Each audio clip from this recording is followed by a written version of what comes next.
ಆತ್ಮೀಯರೇ ನಮಸ್ಕಾರ.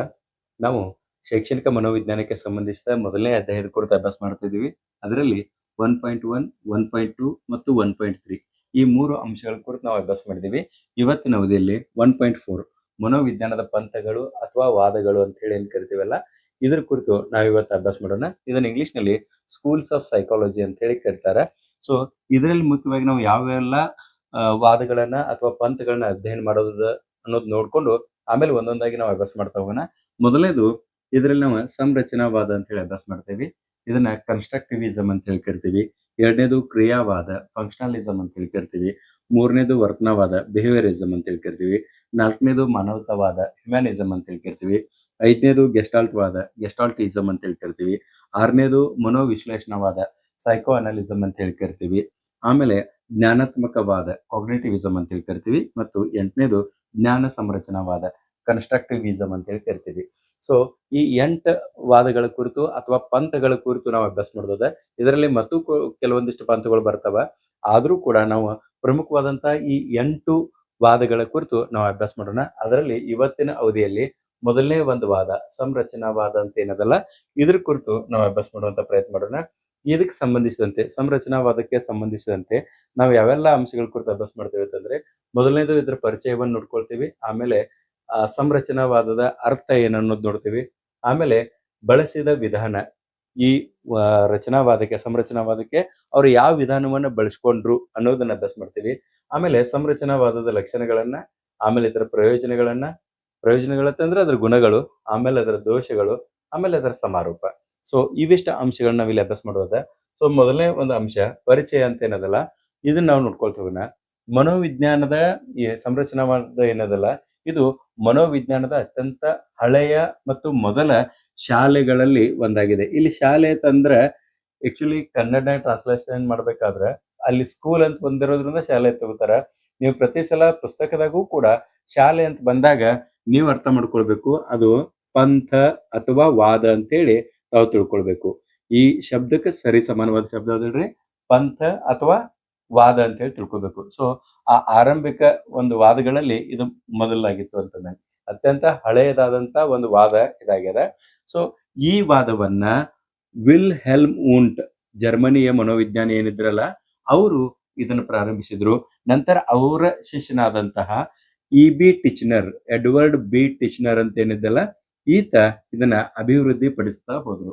ಓಕೆ, ಇದು ಒಂದು ಮುಖ್ಯ ಪ್ರಶ್ನೆಗೆ ಉತ್ತರವನ್ನ ಹುಡುಕುವಂತ ಪ್ರಯತ್ನ ಮಾಡಿತು. ಈ ವಾದ ಒಂದು ಪ್ರಶ್ನೆ ಕಂಡ್ಕೊಳ್ತು, ಆ ಪ್ರಶ್ನೆಗೆ ಉತ್ತರ ಕೊಡುವಂತದಕ್ಕೆ ಪ್ರಯತ್ನ ಪಡ್ತು. ಏನಾದ್ರೂ ಪ್ರಶ್ನೆ ಅಂತಂದ್ರೆ, ಮನಸ್ಸೇನದಲ್ಲ ನಮ್ಮದು, ಮನಸ್ಸು ಯಾವ ಭಾಗಗಳಿಂದ ನಿರ್ಮಿತವಾಗಿದೆ? ಈಗ ಸಂರಚನೆ ಅಂತಂದ್ರೆ ಗೊತ್ತಾಯ್ತು, ಒಂದಾಗಿದ್ದು. ಸೊ ಈ ಒಂದಾಗಿದ್ದು ಯಾವ್ಯಾವ ಅಂಶಗಳಿಂದ ಒಂದಾಗಿದೆ? ಯಾವ್ದು ಹೇಳ್ರಿ? ಮನಸ್ಸು ಯಾವ್ಯಾವ ಅಂಶಗಳಿಂದ ಒಂದಾಗಿದೆ ಅನ್ನೋದನ್ನ ಪ್ರಶ್ನೆ ಮಾಡ್ತು. ಅದಕ್ಕೆ ಉತ್ತರವನ್ನು ಕೊಡುವಂತ ಕೆಲಸ ಮಾಡ್ತು. ಸೊ ಯಾವ್ದಕ್ ಹಿಂಗ್ ಮಾಡ್ತಂತಂದ್ರೆ, ವಿಜ್ಞಾನದಲ್ಲಿ ನಾವು ವಸ್ತುವನ್ನ ಯಾವುದೇ ವಿಜ್ಞಾನದಾಗ ಅಭ್ಯಾಸ ಮಾಡ್ಬೇಕಾದ್ರೆ, ಸೈನ್ಸ್ದಾಗ ಯಾವುದೇ ಸಬ್ಜೆಕ್ಟ್ ಕುರಿತು ಅಭ್ಯಾಸ ಮಾಡ್ಬೇಕಾದ್ರೆ ನಾವೇನ್ ಮಾಡ್ತೀವಿ ಹೇಳ್ರಿ, ವಿಜ್ಞಾನದಲ್ಲಿ ವಸ್ತುವನ್ನ ಅಣುಗಳಾಗಿ ವಿಭಜಿಸಿ ಅಧ್ಯಯನ ಮಾಡುವಂತೆ ಸಂರಚನಾವಾದಿಗಳು ಕೂಡ ಮನಸ್ಸನ್ನ ಸಣ್ಣ ಸಣ್ಣ ಭಾಗಗಳಾಗಿ ವಿಭಜಿಸಿ ಅಧ್ಯಯನ ಮಾಡುವಂತ ಒಂದು ಪ್ರಕ್ರಿಯೆ ತೊಡಗಿದ್ರು. ಇದರಿಂದಾಗಿ ಈ ವಿಚಾರಧಾರೆಯನ್ನು ಹೊಂದಿದಂತ ಮನೋವಿಜ್ಞಾನಿಗಳು ಸಂರಚನಾವಾದಿಗಳಾದ್ರು ಅಥವಾ ಸಂರಚನಾ ಪಂಥವನ್ನು ಬೆಳೆಸಿದ್ರು ಅಂತ ತಿಳ್ಕೊಂಡು ಹೇಳ್ತೀವಿ. ಇದನ್ನ ಆರಂಭದಲ್ಲಿ ಪ್ರಾರಂಭಿಸಿದವರು ಯಾರಂತಂದ್ರೆ ವಿಲ್ ಹೆಲ್ಮ್ ಊಂಟ್ ಅಂತ ಹೇಳಿ. ಸೊ ಅವ್ರ ನಂತರ ಅವ್ರ ಶಿಷ್ಯನಾದ ಇಬಿ ಟಿಚ್ನರ್ ಇದ್ದವ ಇದನ್ನ ಪ್ರಚುರಪಡಿಸ್ತಾ ಹೋಗ್ತಾನ. ಗೊತ್ತಾಯ್ತಾ? ಸೊ ಈ ಇಬ್ಬರು ವ್ಯಕ್ತಿಗಳಿಂದ ಆರಂಭವಾದಂತಹ ವಾದ ನಂತರ ಅನೇಕ ಮನೋವಿಜ್ಞಾನಿಗಳನ್ನ ತನ್ನತ್ತ ಸೆಳೆದುಕೊಳ್ತು. ಯಾಕಂದ್ರೆ ಅದರ ಥಿಯರಿಯಿಂದಾಗಿ ಸಾಕಷ್ಟು ಮನೋವಿಜ್ಞಾನಿಗಳು ಅದಕ್ಕೆ ಸಪೋರ್ಟ್ ಮಾಡಿದ್ರು ಅಂತ ಹೇಳ್ತೇವೆ ನಾವು. ಓಕೆ, ಸೊ ಇನ್ನು ನೆಕ್ಸ್ಟ್ ಇದ್ರ ಕುರಿತು ಇನ್ನಷ್ಟು ಅರ್ಥವನ್ನು ತಿಳ್ಕೊಳ್ಬೇಕಾದ್ರೆ ಎಕ್ಸಾಕ್ಟ್ಲಿ ಸಂರಚನಾವಾದ ಅಂತಂದ್ರೆ ಏನಂತ ಅಂತೀವಂದ್ರೆ, ಸಂರಚನಾವಾದ ಅಂತಂದ್ರೆ ಮನಸ್ಸನ್ನು, ಈಗಾಗಲೇ ಹೇಳ್ದಂಗೆ ಮನಸ್ಸನ್ನು ಸಣ್ಣ ಸಣ್ಣ ಮೂಲಭೂತ ಭಾಗಗಳಾಗಿ ವಿಭಜಿಸಿ ಅಧ್ಯಯನ ಮಾಡುವುದು ತಂದಂಗೆ. ಸಣ್ಣ ಸಣ್ಣ ಮೂಲಭೂತ ಅಂಶಗಳಾಗಿ ವಿಭಜಿಸಿ. ಮನಸ್ಸ ಕಣ್ಣಿಗೆ ಕಾಣಂಗಿಲ್ಲ, ಇನ್ನು ಅದನ್ನು ವಿಭಜನೆ ಹೆಂಗ್ ಮಾಡುದು ಅಂತ ಹೇಳಿ ನೀವು ಪ್ರಶ್ನೆ ಕೇಳ್ತೀರಿ.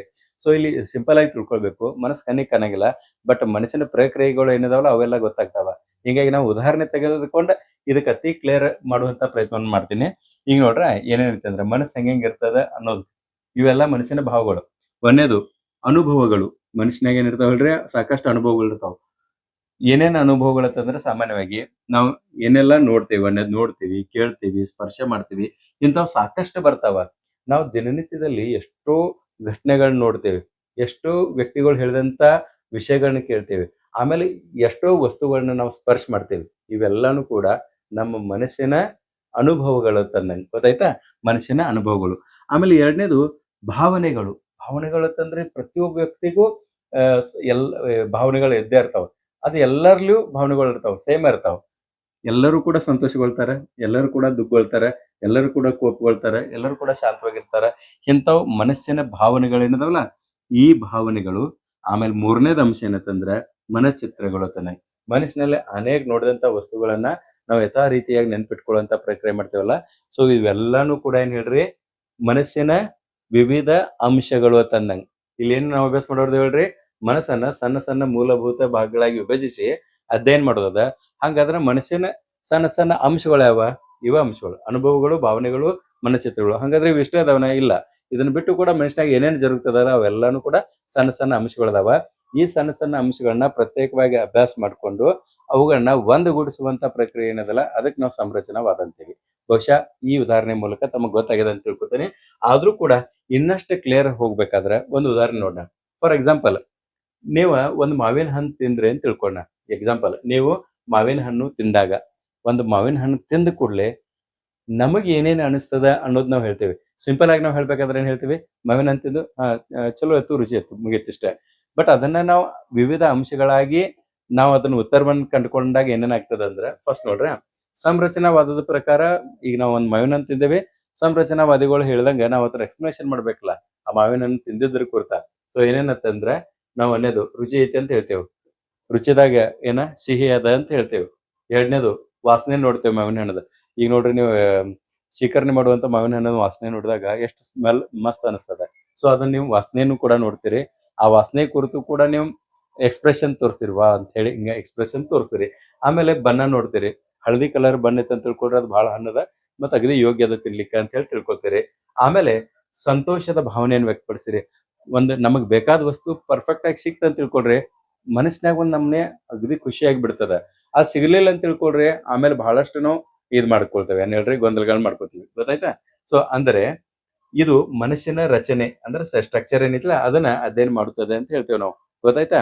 ಸೊ ಇದು ಇಂಪಾರ್ಟೆಂಟ್. ಈ ಉದಾಹರಣೆ ತಿಳ್ಕೊಂಡ್ ಕೂಡಲೇ ನಿಮ್ಗೆ ಗೊತ್ತಾಯ್ತು ಇದನ್ನೆಲ್ಲ ನಾವು ಎಕ್ಸ್ಪ್ಲನೇಷನ್ ಮಾಡ್ತೇವೆ ಅಂತ. ಒಂದ್ ನಿಮಿಷ. ಸೊ ಇಲ್ಲಿ ನೋಡ್ರಿ, ಇದಾದ ಕೂಡಲೇ ಇನ್ನು ಇದಕ್ಕೆ ಬಳಸಿದ ವಿಧಾನ. ಈಗ ನಾವು ಮಾವಿನ ಹಣ್ಣು ತಿಂದ್ರೆ ನೀವ ಅದ್ರ ಕುರಿತು ನಾವು ಹೇಳತ್ತಂದಾಗ ಅವಷ್ಟೆಲ್ಲ ಅಂಶಗಳು ನಾವು ಹೇಳಿದ್ವು. ಓಕೆ. ಇನ್ನ ಈ ಒಂದು ಹೇಳುವಿಕೆ ಪ್ರಕ್ರಿಯೆ ಅದಲ್ಲ, ನಾವು ಒಂದು ವಸ್ತುವನ್ನ ಅನುಭವಿಸಿ ಅದ್ರ ಕುರಿತು ನಾವು ಹೇಳ್ಬೇಕಾದ್ರೆ ಯಾವ ವಿಧಾನವನ್ನು ಬಳಸಿದ್ವು ಅನ್ನೋದು. ಸೊ ಈ ವಾದ ಏನದಲ್ಲ, ಇದು ಯಾವ ವಿಧಾನವನ್ನು ಬಳಸ್ತದ ಅಂದ್ರೆ ಅಂತರಾವಲೋಕನ ವಿಧಾನ.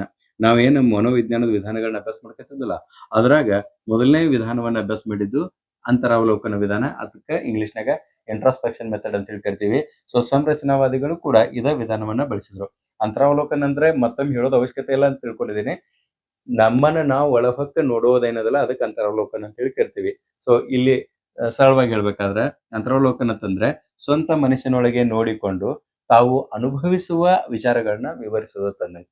ಈಗ ಮಾವಿನ ಹಣ್ಣು ತಿಂದ ಕೂಡಲೇ ನೀವು ಹೇಳ್ರಿ ಅಂತಂದಾಗ ಏನೇನ್ ಹೇಳುದಿಲ್ಲ, ನಮಗೆ ಏನ್ ಅನಿಸ್ತದ ಅದನ್ನ ನಾವು ವ್ಯಕ್ತಪಡಿಸ್ತೇವೆ. ಅದನ್ನ ಇನ್ನೊಬ್ರು ಮಾಡಕ್ ಸಾಧ್ಯ ಇಲ್ಲ. ಸೊ ಇದಕ್ಕೆ ನಾವು ಅಂತರಾವಲೋಕನ ಅಂತ ಹೇಳಿ ಕರಿತೇವೆ. ಸೊ ಉದಾಹರಣೆಗೆ ಇಲ್ಲಿ ಒಂದು ಕೆಂಪು ಹೂವನ್ನು ನೋಡಿದಾಗ, ಒಂದು ರೆಡ್ ಕಲರ್ ಹೂ ಅದ, ರೋಸ್ ಅದ ಅಂತ ತಿಳ್ಕೊಣ. ಸೊ ಆ ರೋಸ್ ನೋಡಿದಾಗ ನಮ್ಗೆ ಏನೇನ್ ಅನಿಸ್ತದ ಅಂತಂದಾಗ, ಈ ಪ್ರತಿಯೊಬ್ಬ ವ್ಯಕ್ತಿಗೂ ಒಂದು ಬೇರೆ ಬೇರೆ ನಮ್ನೆ ಅನಿಸ್ತದ. ಅದು ಒಂದೇ ನಮ್ನೆ ಅನಿಸ್ಬೇಕಂತೂ ಕೂಡ ಇಲ್ಲ.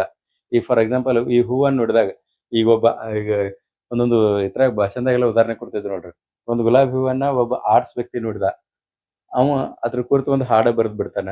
ಅದ್ರ ಇದ್ರದೆಲ್ಲ ಹೂವಿನ ವಾಸನೆ ಕುರಿತು, ಅದರ ಚಂದ ಅಂದದ ಕುರಿತೆಲ್ಲ ಹಾಡ್ ಬಿಡ್ತಾನೆ. ಅದು ಒಬ್ಬ ಕಾಮರ್ಸ್ ಕೈಯಾಗ ವಿದ್ಯಾರ್ಥಿ ಕೈಯಾಗ ಸಿಕ್ಕಾಗ ಅದನ್ನ ಎಷ್ಟು ರೂಪಾಯಿಗೆ ಮಾರ್ಬೋದು, ನಾ ಕೊಂಡ್ಕೊಂಡಿದ್ದಷ್ಟಕ್ಕೆ ಇದನ್ನ ಎಷ್ಟು ಮಾರ್ಬೋದು, ಎಷ್ಟು ಲಾಭವನ್ನು ಪಡೆದುಕೊಳ್ಬೋದು, ಇದನ್ನ ಮಾಡ್ತಾನೆ. ಅದ ಒಬ್ಬ ವಿಜ್ಞಾನ ವಿದ್ಯಾರ್ಥಿ ಕೈಯೊಳಗೆ ಸಿಕ್ತಂತ ತಿಳ್ಕೊಳ್ರಿ, ಅದನ್ನೆಲ್ಲಾನು ಬಿಚ್ಚಿ ಇದು ಎಷ್ಟು ದಿವಸದ ಹಿಂದ್ಗಡೆ ಇದು ಮೊಗ್ಗಾಗಿತ್ತು, ಎಷ್ಟು ದಿನ ತೆಗೆದುಕೊಂಡಿದ್ದು ಬೆಳಿಗ್ಗೆ, ಇದ್ರ ಇವೆಲ್ಲ ಹೂವಿನ ಇವು ಇರ್ತಾವಲ್ಲ, ಅಲ್ಲೇ ಪದರುಗಳು ಅವನ್ನೆಲ್ಲಾನು ಅಭ್ಯಾಸ ಮಾಡ್ತಾನೆ, ಕಾಂಡ ಅಭ್ಯಾಸ ಮಾಡ್ತಾನೆ, ಇದನ್ನೆಲ್ಲಾನು ಮಾಡ್ತೀವಿ. ಹಿಂಗ ಆ ಹೂವಿನ ಕುರಿತು ನಾವು ಹೇಳ್ಬೇಕಾದ್ರೆ ಪ್ರತಿಯೊಬ್ಬ ವ್ಯಕ್ತಿಯು ಅವನವನ ಮನಸ್ಸಿನ ತಕ್ಕಂತೆ ಬೇರೆ ಬೇರೆ ವಿಚಾರಗಳನ್ನ ವ್ಯಕ್ತಪಡಿಸ್ತಾನ. ಸೊ ಇಲ್ಲಿ ಕೆಂಪು ಹೂವನ್ನ ನಾವು ಒಂದು ಉದಾಹರಣೆ ಅಂತ ಹೇಳಿ ತೆಗೆದುಕೊಂಡಾಗ ಸಾಮಾನ್ಯವಾಗಿ ಇದು ಅದ್ರ ಮೊದಲು ಕಲರ್ ಒನ್ ಹೇಳ್ತೀವಿ. ಎರಡನೇದು ಅದೇ ಪ್ರಕಾಶಮಾನವಾಗ್ಯದ, ಅಗದಿ ಬ್ಯೂಟಿಫುಲ್ ಆಗಿದೆ ಅಂತ ಹೇಳ್ತೀವಿ. ಆಮೇಲೆ ಅದು ಸುಂದರವಾಗಿದೆ. ಆಮೇಲೆ ಅದ್ರ ವಾಸನೆ ಕೂಡನು ಬರ್ತದ ಅಂತ ಹೇಳ್ತೀವಿ.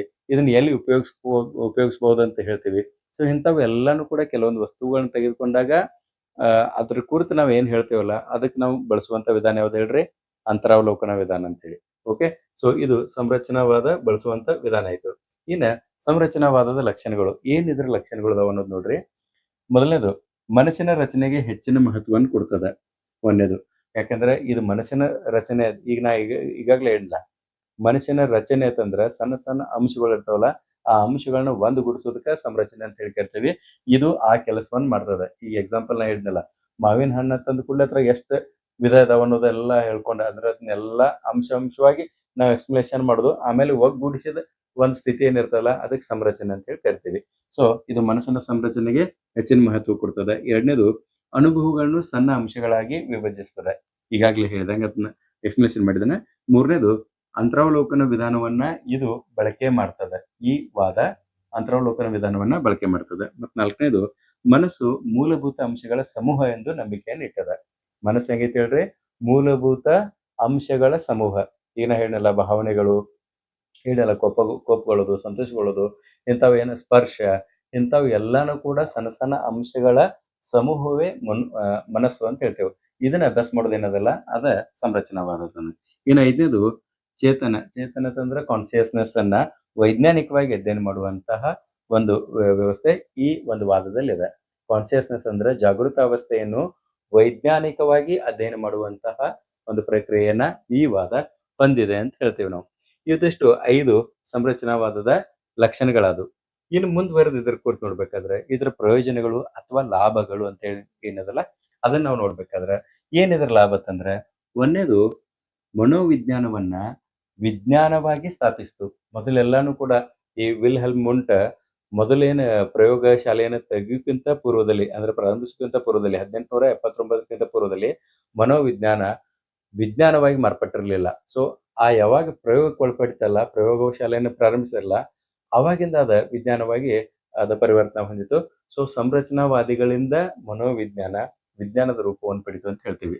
ಎರಡನೇದು ಒಂದು ಲಾಭ ಏನಂತಂದ್ರೆ, ಪ್ರಯೋಗಾಲಯ ಅಧ್ಯಯನ ಪ್ರಾರಂಭಿಸಿತು. ಯಾಕಂದ್ರೆ ವಿಲ್ಹೆಲ್ಮ್ ಮುಂಟ್ ಇದರದ ಪ್ರತಿಪಾದಕ ಇರೋದ್ರಿಂದ ಸೊ ಅವನಿಂದ ಸ್ಥಾಪಿತವಾದಂತ ಪ್ರಯೋಗಾಲಯ ಈ ಸಂರಚನಾವಾದಿಗಳಿಗೆ ಮನಸ್ಸನ್ನು ಕುರಿತು ಮತ್ತು ವರ್ತನೆಯನ್ನು ಕುರಿತು ಅಭ್ಯಾಸ ಮಾಡ್ಲಿಕ್ಕೆ ಸಹಾಯ ಆಯ್ತು ಅಂತ ಹೇಳ್ತೀವಿ. ಮೂರನೇದು ಏನಂತಂದ್ರೆ, ಮನೋವಿಜ್ಞಾನವನ್ನ ತತ್ವಶಾಸ್ತ್ರದಿಂದ ಬೇರ್ಪಡಿಸಿತು. ಮೊದಲು ಮನೋವಿಜ್ಞಾನ ತತ್ವಶಾಸ್ತ್ರದ ಒಂದು ಶಾಖೆಯಾಗಿತ್ತು. ಆಮೇಲೆ ವಿಷಯ ಜ್ಞಾನ ಎಲ್ಲ ಹೆಚ್ಚಾದಂಗ ಅದ ತತ್ವಶಾಸ್ತ್ರದಿಂದ ಬೇರ್ಪಟ್ಟು ಪ್ರತ್ಯೇಕ ವಿಷಯವಾಗಿ ರೂಪುಗೊಂಡಿತು ಅಂತ ಹೇಳ್ತೇವೆ ನಾವು. ಅದರ ಪ್ರತ್ಯೇಕ ವಿಷಯವಾಗಿ ಅಷ್ಟೇ ಅಲ್ಲ, ಅದು ಒಂದು ಸ್ವತಂತ್ರ ವಿಜ್ಞಾನವಾಗಿಯೂ ಕೂಡ ಅಭ್ಯಾಸ ಮಾಡ್ಲಿಕ್ಕೆ ಶುರು ಮಾಡಿತು ಅಂತ ಹೇಳ್ತೇವೆ. ಸೊ ಇವಿಷ್ಟು ಇದ್ರ ಪ್ರಯೋಜನಗಳು. ನೀವು ಮತ್ತೆ ಇದಕ್ಕೆ ಏನ್ ಮಾಡ್ಬೇಕು ಹೇಳ್ರಿ? ನಾ ಇಲ್ಲಿ ಮೊರಕ್ ಹಿಡಿದನ್ ಇರ್ಲಿ ಅಂತ ನೀವು ಈ ಒಂದು ಥಿಯರಿ ನೋಡ್ಕೊಂಡ ಇನ್ನು 2 ಅಂಶಗಳನ್ನ ತಮ್ಮ ಬುಕ್ನಾಗ ಸೇರ್ಸ್ಕೊಳ್ಬೇಕು. ಇನ್ ನೆಕ್ಸ್ಟ್ ಇತರ ದೋಷಗಳು ಏನೇನದಾವ ಅನ್ನೋದನ್ನ ನಾವು ನೋಡೋಣ. ಇನ್ನು ದೋಷಗಳಿಗೆ ಬಂದಾಗ ಒಂದನೇದು ಏನಂತಂದ್ರ, ಅಂತರಾವಲೋಕನ ವಿಧಾನ ನಿಖರವಾಗಿರ್ಲಿಲ್ಲ. ವ್ಯಕ್ತಿಯಿಂದ ವ್ಯಕ್ತಿಗೆ ಭಿನ್ನತೆಯನ್ನು ಪಡೆಯುವಂತ ಈ ವಿಧಾನ ಆಗಿರೋದ್ರಿಂದ ಇದರದ ರಿಪೋರ್ಟ್ ಏನು ಬರ್ತದಲ್ಲ, ವರದಿ, ಆ ವರದಿಯನ್ನ ಸಾಮಾನ್ಯೀಕರಿಸಲಿಕ್ಕೆ ಸಾಧ್ಯವಿಲ್ಲ. ಇದು ಒಂದನೇದು ದೋಷ.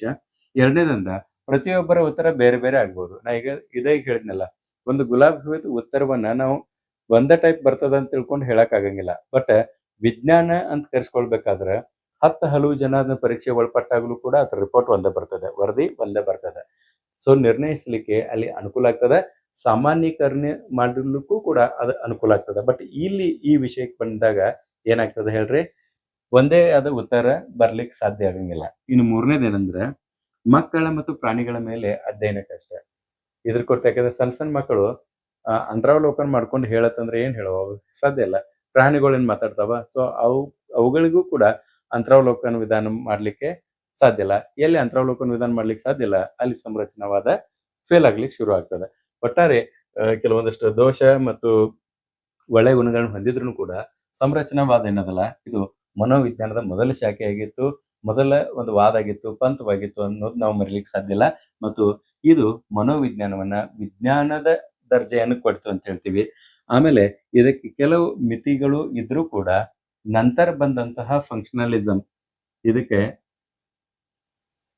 ಅಂದ್ರೆ ಎರಡನೇ ಒಂದು ಇದನ್ನ ಅಭ್ಯಾಸ ಮಾಡ್ತೀವಿ ನಾವು, ಫಂಕ್ಷನಲಿಸಂ ಅಂತ ಹೇಳಿ ಕರಿತೀವಿ, ಕ್ರಿಯಾವಾದ ಅಂತ ಹೇಳಿ ಕನ್ನಡದಲ್ಲಿ ಕರಿತೀವಿ, ಮತ್ತು ಬಿಹೇವಿಯರಿಸಂ ವರ್ತನವಾದ ಅಂತ ಹೇಳಿ ಕರಿತೀವಿ. ಈ ಎರಡು ಶಾಲೆಗಳು, ಶಾಲೆ ಅಂತಂದ್ರೆ ಏನ್ ಹೇಳ್ರಿ, ಪಂಥ ಅಂತಂದಂಗೆ ಗೊತ್ತಾಯ್ತಲ್ಲ, ಇದಾಗ ಹೇಳಿದ್ನಲ್ಲ, ಶಾಲೆ ಅಂತಂದ್ರೆ ಪಂಥ ಅಥವಾ ವಾದ ಅಂತ ಹೇಳಿ ಬರೆದ್ರು ಅಂದ್ರೂ ಕೂಡ ನಡೀತದೆ. ಓಕೆ, ಸೊ ಈ ಕ್ರಿಯಾವಾದ ಮತ್ತು ವರ್ತನವಾದ ನಂತರ ಏನು ಬೆಳವಣಿಗೆ ಆದಲ್ಲ, ಆ ಬೆಳವಣಿಗೆ ಆಗ್ಬೇಕಾದ್ರೂ ಕೂಡ ಪೂರಕವಾಗಿ ಇದಕ್ಕೆ ಹೆಲ್ಪ್ ಆದದ್ದು ಯಾವ್ದಂತಂದ್ರೆ ಸಂರಚನಾವಾದ ಅಂತ ಹೇಳಿ ಕರಿತೀವಿ. ಸೊ ಇದಿಷ್ಟು ಸಂರಚನಾವಾದದ ಕುರಿತು ವಿವರ. ಇನ್ನು ಇನ್ನಷ್ಟು ಇದರಲ್ಲಿ ಏನಾದ್ರೂ ಡೀಟೇಲ್ ಆಗಿ ತಿಳ್ಕೊಳ್ಬೇಕು, ಏನಾದ್ರೂ ಗೊಂದಲಗಳಿತ್ತು ಅಂತ ತಿಳ್ಕೊಳ್ರಿ, ನೀವು ಕಮೆಂಟ್ ನಲ್ಲಿ ತಿಳಿಸ್ರಿ, ನಾನು ಅದನ್ನ ಉತ್ತರ ಕೊಡುವಂತ ಪ್ರಯತ್ನ ಮಾಡ್ತೀನಿ. ಸೊ ಮುಂದಿನ ಒಂದು ಅವಧಿಯಲ್ಲಿ ನಾವು ಇದ್ರ ಮುಂದುವರೆದಂತ ಭಾಗ, ಇದ್ರ ಮುಂದುವರೆದ ಭಾಗ ಅಂತಂದ್ರೆ ಎರಡನೇ ಒಂದು ವಾದ ಅಥವಾ ಪಂಥ, ಕ್ರಿಯಾ ಪಂಥದ ಕುರಿತು ನಾವು ಅಭ್ಯಾಸ ಮಾಡೋಣ. ಅಲ್ಲಿವರೆಗೂ ನಮಸ್ಕಾರ.